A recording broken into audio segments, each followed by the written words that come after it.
thank you for everybody in the room. Thank you for everybody also online. So my name is Robert Osborne. I am a client engagement manager from IFZA.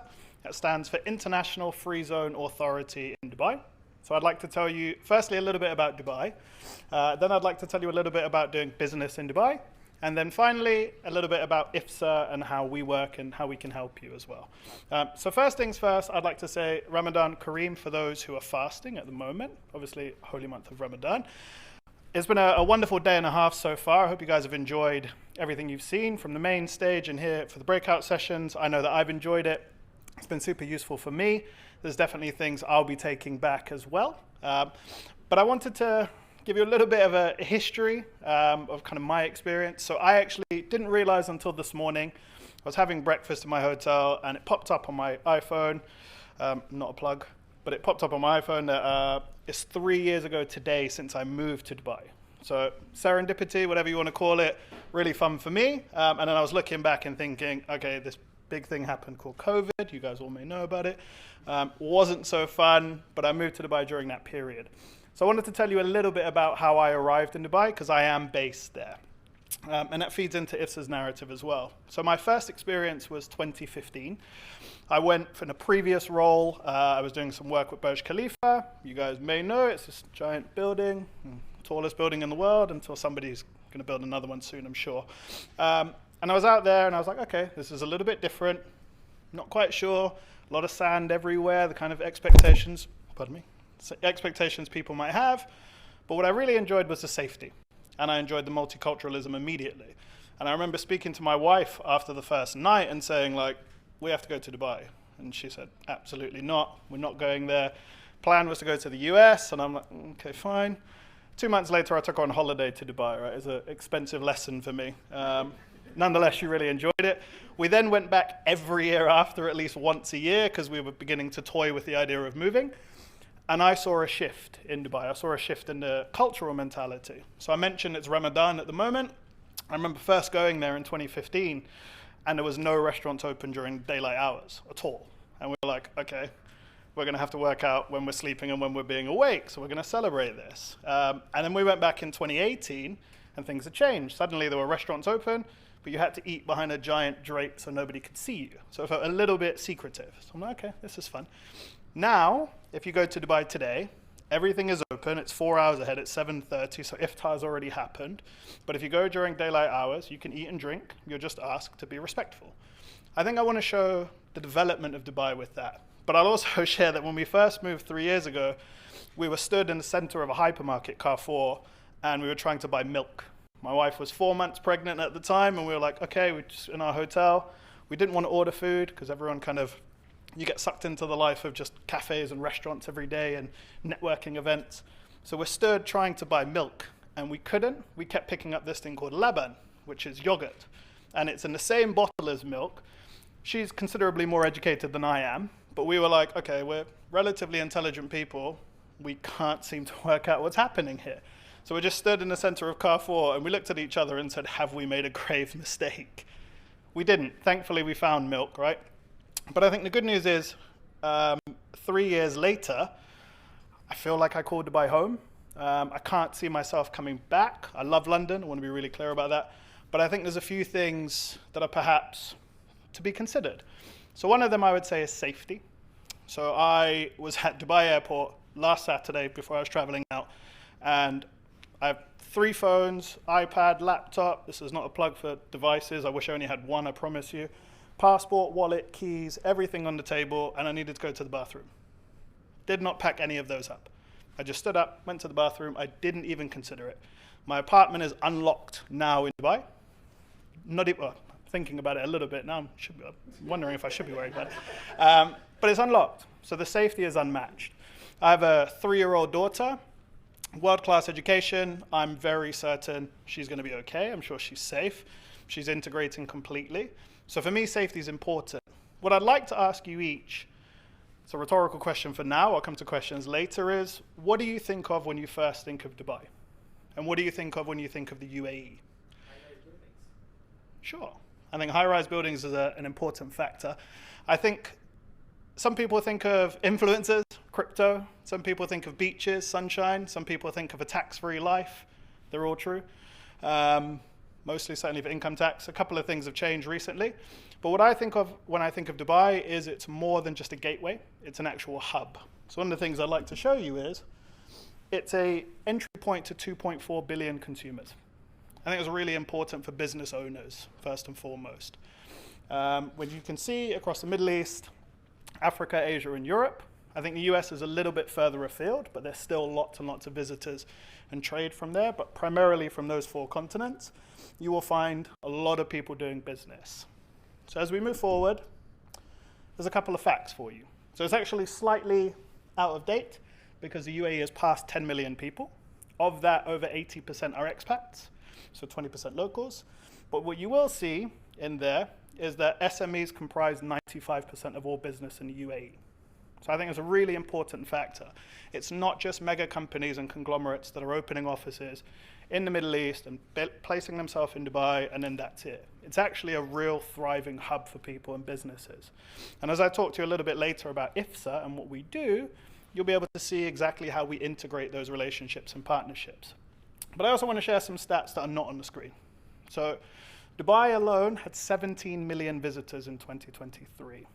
There were 1.2 million people from the UK, and there are over 250,000 Brits living in the UAE.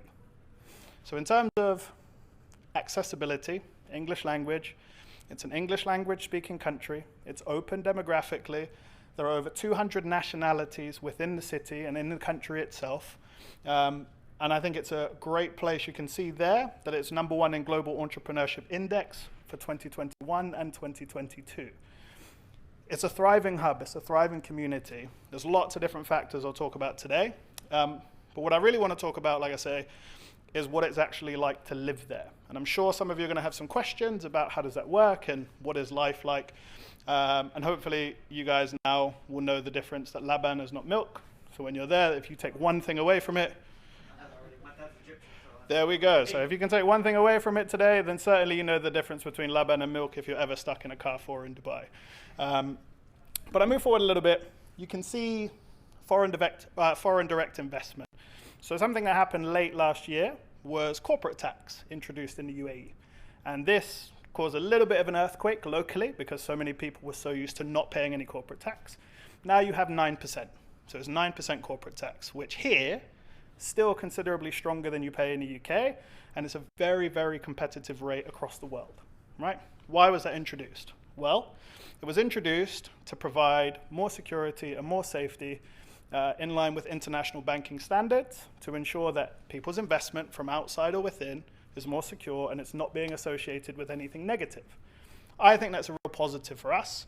And in fact, I've embraced it quite a lot. So we as a business, as IFZA, and we're certainly seeing that people from around the world who are not based in the UAE are actually really happy and excited about it because that 9% trade-off offers more security for their investments and their business. I think it's important. Let's move forward a little bit.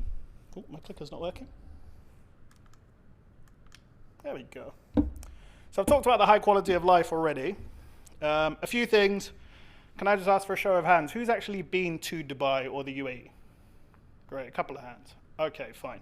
So first and foremost, I'm going to share some facts. Dubai is not a country, it's an emirate. It's one of 7 emirates in the UAE. It's also not the capital. Abu Dhabi is the capital, for those that don't know. And all 7 emirates are very, very different in style. Dubai is very much a hub for business, for entertainment, for real estate. Abu Dhabi is more of a financial hub in what you do. So again, there are variations and differences. A couple of other things is Dubai has a global outlook, right? I mentioned already over 200 nationalities. You are going to find a multitude and a plethora of businesses, styles, how people work. But ultimately, what they're all interested in is trying to grow their companies and trying to grow and better their quality of life. So that's the biggest thing about it, right? A couple of other things that are really important. If you're looking for the glitz and the glamour, you're going to find that. I'm sure you guys will see in the media. You know, TikTok were in this morning. Lady from TikTok, really good presentation. Lots of videos, lots of pictures, lots of stuff related to Dubai. But it's far more than that kind of ostentatious giant buildings. You have real people with real families who live real lives, who are not all driving Ferraris and Rolls Royces, and not everybody lives in a penthouse. And if they do, I'm not one of them, I can assure you. What you will find is creative people who have big ideas. It's a big part of what they do. I want to talk a little bit more about free zones. Put your hands up if you know what a free zone is. Okay, good. That's really helpful.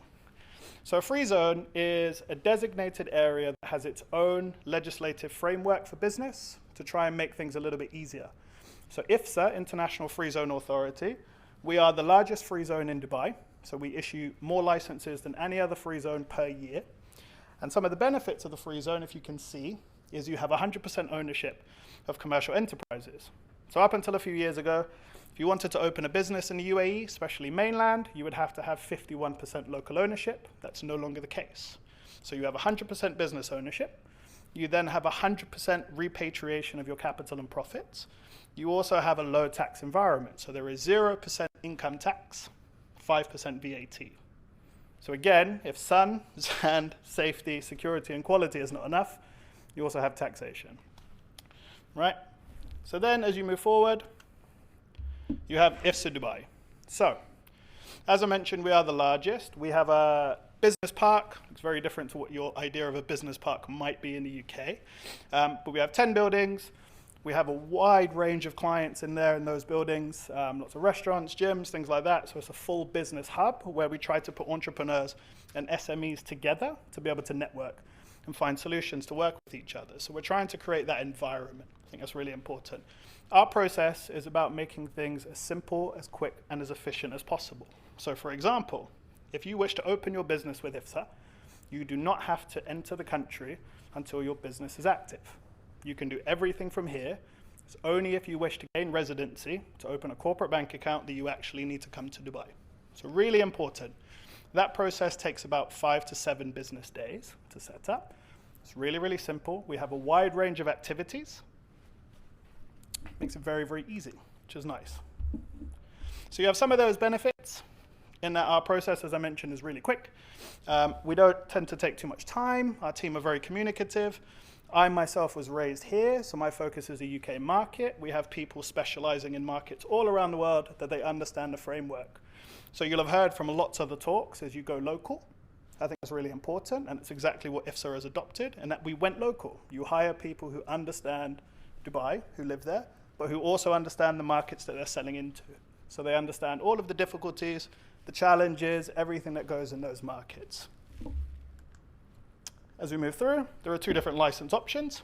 You have a professional license and a commercial license. They can be combined, which makes things very simple. Oh, sorry, I'm gonna push through. And then this shows you the process. Really, really simple. It's a consultation and proposal where you go through pricing. I'll happily chat with anybody afterwards if you have any questions about pricing. It's not a problem. Documentation and processing, license approvals, and then it's just continued client support. One of the other things is, there's a really good talk that was happening downstairs just before this that I was in, is what happens when you've opened your business. Well, the difference with IFZA versus other free zones is we have a full ecosystem. So we're beyond just issuing licenses and residencies, we also have IFZA property. So if you need an office, we have IFZA Academy, we have IFZA Life for insurance, we also have banking support, we also have fit out, shared services, which is accounting, bookkeeping, things like that. We have mentorship programs, elite programs, events, IFZA Cares. So for every single license that we issue, we plant a tree in the mangroves in Abu Dhabi. So CSR is really important for us. And then if you need a vehicle when you come to Dubai, we can also offer that as well. That's basically it to begin with. I'm going to open up the floor for any questions. So one of the biggest challenges that a lot of the coaches and therapists that we're training now, for example, there's a lady from Canada who's trying to get her psychotherapy qualification in Canada transferred over, and it's a real pain. So is that the kind of support that you can give to work out how the licensing comes in, how you can transfer that over? Because everything seems to be licensed, whether it's a trade license, a lifestyle license, and so is that something? Yeah, so there's regulated and non-regulated activities within licenses. Obviously, anything that's designed, if you're going into oil, heavy machinery, something like that, or well-being, where it crosses into directly affecting people's lives, there are definitely regulated aspects of that. That's definitely something we can advise on. We can have a conversation afterwards in more detail for how that works. But yes, I think most things, what we would tend to see is holding companies, investments, IT companies, marketing, advertising. I mean, again, we have 800 different activities, sorry. So really wide range. The majority of those are non-regulated, so you don't have to seek any third-party approval, but we have a third-party approval team that can help on those cases. So how about the IT and IT-related services, especially on the AI and other part? Definitely one of our specialties for IT services. We have lots of different activities that cover that. So they can be really, really specific. If you're doing back-end IT, if you're looking for more general activities, we also have that. I think the best example I can give of the way we build our activities as a free zone is that Emirates NBD, one of the largest banks in the UAE, I had a call from a client here who spoke to a general manager of an Emirates NBD. I've never met either of those people. But the general manager said to him, if you take a license from IFZA, we know their quality in issuing and their specificity. So we know that you will get a corporate account with us really simple versus other free zones. Not necessarily any other free zone, but versus other free zones. So how about the office space for any, do you have any discounted or any subsidized office space out there? Yeah, we have office space. We have 10 buildings full of offices. So you can have flexi desks, you can have private offices. Some certain activities may require that. So if you're trading in precious metals, you do require an office with a lock and a camera, because again, it's just to make sure for things like money laundering and security purposes. But yes, we have offices, we have a wide range. I'll be able to share some of those. Yeah, I think you got one customer. I'll meet you. Perfect. Thank you. Hi, what is the kind of minimum stage that a business in the UK would be at to consider something like this, to open over there with you? It's a good question. I think there's a lot of talk about scaling up and expansion. It depends on what you want to do. If you want to base your business from the UAE but still live in the UK, that's a possibility. You need to speak to your accountant about taxation, of course. I can't comment on that. But if you're looking at finding a place where you can build your business from, Dubai is a perfect hub for that. I think it used to be naturally the place for all of the Middle East. Saudi has changed some of that a little bit, in that they've now dictated, if you want to do any kind of contracts with Saudi government, you need to have a holding office or a head office within Saudi. So that's the way they've positioned. But in terms of regionally, everyone would expect you to have your head office within Dubai. There isn't a perfect stage. So you can go branch if you want. Previous company I worked for, I opened their branch. That's how I ended up in Dubai by choice. But you can also go out there completely as a brand new SME. Okay, so a secondary question to that then. Are there particular needs or gaps that they have where they would particularly encourage a British business to enter Dubai? Yes, service. I think when you're dealing with a place that is so high-paced, or so fast-paced, sometimes the service can be a little less than desirable, so it depends on who you're dealing with. I think there is definitely a gap for British companies to be able to go out there and offer high-quality services. Hi. Is it purely Dubai that you deal with, or is there an equivalent in Abu Dhabi, for example? So there's lots of different free zones across the country. So I specify just for IFZA as the largest free zone. There are lots and lots of free zones. Yes, there are definitely free zones within Abu Dhabi as well. Some of them are really good. Okay, that's it. Could you explain what, how do you pronounce IFZA. it? IFZA Elite. What is that? What is it? It's a really good question. IFZA Elite. So we are primarily a B2B free zone, in that if you guys today decided you wanted to come and start your company, you can talk to me directly, B2C. But if you are an accountant, a tax lawyer, specialist in business formation, then we work B2B typically, where we have representatives within the country who I come in and train regularly. Part of that, they get IFZA Elite program, which is just like an airline loyalty program. So you would basically gain points for every application, or for renewals, or for kind of upselling that you do with your clients. So it's a way to incentivize our partners. Any other questions? We've got some questions online. I've got one from Gemma, which is, what steps would you take as a services business to expand into Dubai? Well, I think some of that's been covered over the last day and a half, which I think is really important. It's obviously doing your research. It's important to understand it.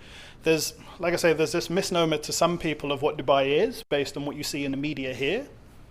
The best thing I would say is go and check it out for yourself. But also, you're going to find whatever you're looking for, right? I think that's important in any city you go to. If you're looking for something negative, you're going to find that. If you're looking for something positive, you're going to find that. What I would say is, if you go there with an open mind and you recognize, like I said, not everybody lives glamorous lifestyle, there are just normal people. That's really important. You will find that the majority of people don't live like that, like any major city in the world. It's not just opulence everywhere. But doing your research is important. Speaking to one of us at IFZA as a specialist to be able to advise. We can put you in touch in networking situations and networking events. It's a really important thing we do for all of our clients and partners. And I've got a question from Jessica online, which is, what is the cost of living in Dubai? I've heard it's expensive. Again, it can be. Completely depends on your proclivities. If you want to live in a penthouse in Marina, or you want to rent a place on the Palm and be able to step outside and within 5 feet be on the beach, of course you're going to pay more than if you live slightly further inland. I can give you an idea for my own humble existence out there. So I have a 2-bedroom apartment.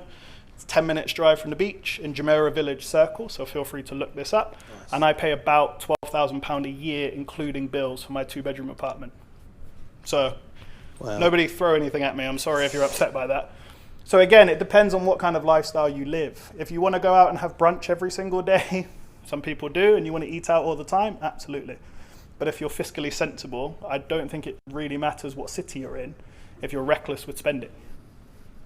And last question is, how long does it take to set up a company and to get a visa? That's from Paul. Total is about 18 to 21 days. So from beginning to end. So you're looking at about 10 working days for your actual business license. And then from there, you have your e-visa is issued in 2 or 3 days. You then have 60 days to come into the country and complete your medical, biometrics, and Emirates ID. So you need to be in the country for about 10 days for that period of time. So it's about 21 days in total. What visa is that? So you have a standard employment visa, or you have what's called an investor visa, where you only have to come into the country once a year. There are drawbacks. I can talk you through in more detail. But the main thing is, the investor visa is if you don't want to live in Dubai, but you still want to have a business based there. It means you only have to go in once every 12 months, versus a standard employment visa, where you have a normal employment contract. And if you are outside the country, you need to visit once every 6 months to keep that active. I've got one more come through as well, and is, what are the most common business activities? Yeah, so as I mentioned, IT is one of the most common, investment companies and holding companies. We also have lots of different marketing and advertising agencies who are setting up with us, because they don't require an office space necessarily. They're people who are moving around the city and the country. So for them, just being able to have an easy access license where they can come and renew every year.